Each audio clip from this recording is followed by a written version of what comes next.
Ata bu kadar ağlamağın illeti var ata. Sen niye ağlırsan?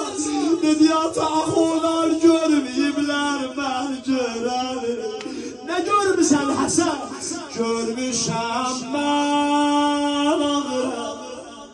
Tağət o dil almağını görmüşəm mən ana yerdə əl-ayaq çalmağını.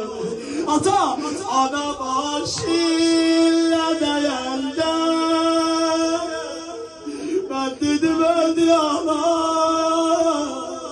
mən dedim öldü ana, öldü ana. Ali, bak buna göre Hasan belədir ha. Buna göre bir söz var. Diller Hasan belə diyer, İmam Hasan belə diyer. Diyer abi anama ağlırdı.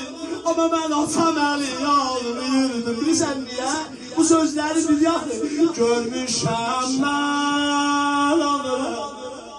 Tağət o dil almağını görmüşəm mən ana yerdə əl-ayaq çalmağını. Elə ki Əli bu sözləri gitti. Ay Zəhranı yazıra gələnlər. Ay Əlinin halını ağlayanlar. Gəldi üzün qoydu Zəhranın üzünə. Mevla Əli belə buyurdu. Zəhra o küçədə nələr olubdu. Zəhra üzün qoydu Zəhranın üzünə. Yavaş yavaş dedi. Zəhra o küçədə nələr olubdu.